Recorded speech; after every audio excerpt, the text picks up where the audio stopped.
Have you ever struggled with thoughts that seem to take control of your mind, leaving you restless and unfocused? For many, sexual desire can be one such force. Natural, powerful, yet often overwhelming.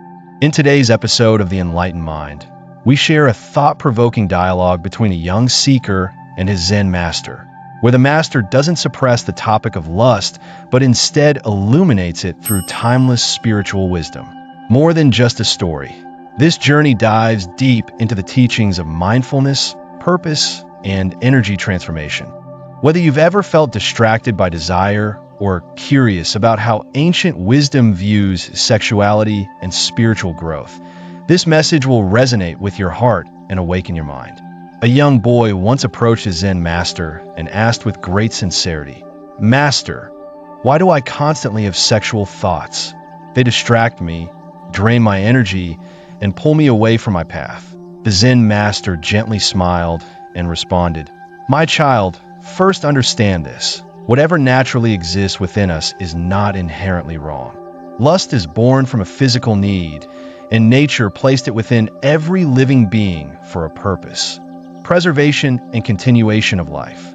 This calm, non-judgmental beginning sets the tone for one of the most profound spiritual conversations about human nature. The Zen master didn't shame the boy, but offered him a broader understanding that sexual desire is not evil, it is energy. In Buddhist psychology, desire is not inherently immoral. It becomes problematic when it turns into craving and clinging, upadana. The Zen master compares lust to hunger. Eating is natural and necessary, but overeating can bring disease. Likewise, sexual desire, when left unchecked or indulged excessively, becomes a hindrance. Animals experience mating seasons. Their instincts are aligned with cycles. Humans, however, possess free will and imagination.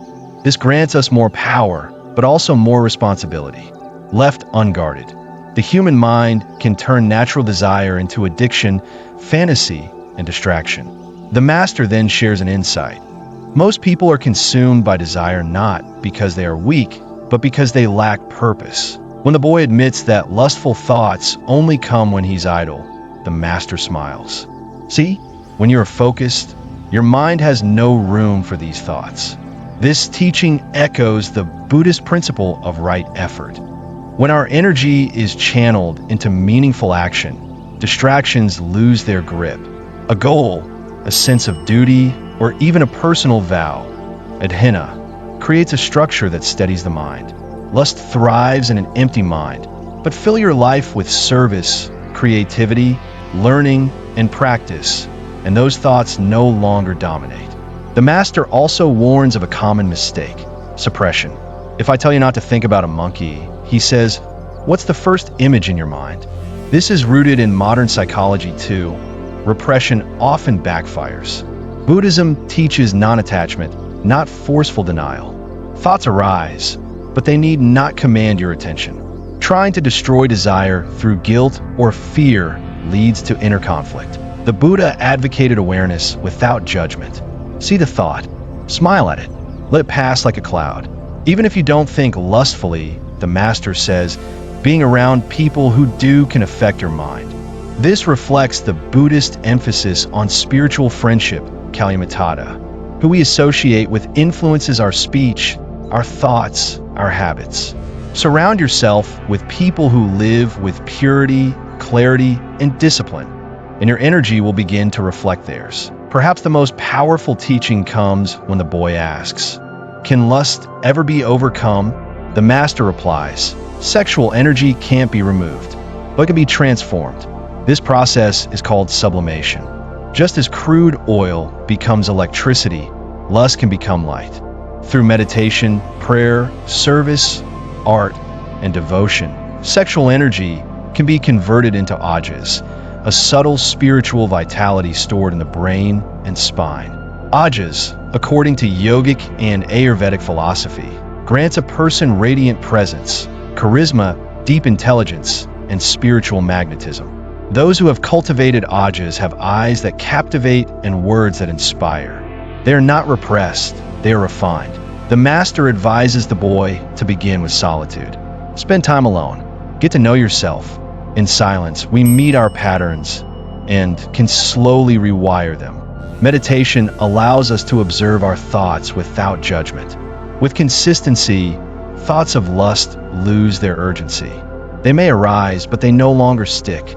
Eventually, as the mind becomes absorbed in higher states of awareness, worldly pleasures lose their grip. They're not rejected, they simply become irrelevant. Buddhism does not call the body sinful. The body is a vessel. What makes it noble or base is how the mind relates to it. When we approach our biology with wisdom, it becomes a bridge, not a barrier. The goal is not to become emotionless, but to become masterful. Mastery doesn't come from force, it comes from understanding. Sexual desire is like fire. It can destroy or it can warm a home. The choice lies in how we channel it. The Zen Master offered the boy not suppression, but transformation. And in this, we find one of the most compassionate messages of the Dharma. Nothing in us is evil by nature. What matters is how we use it. If you struggle with sexual thoughts, you're not broken. You are human. But through mindfulness, purpose, discipline, and wisdom, you can rise above them. Not by killing the fire, but by turning it into light. Folded Hands subscribe to the Enlightened Mind for more timeless Buddhist stories, inner practices, and a wisdom to walk this path with grace.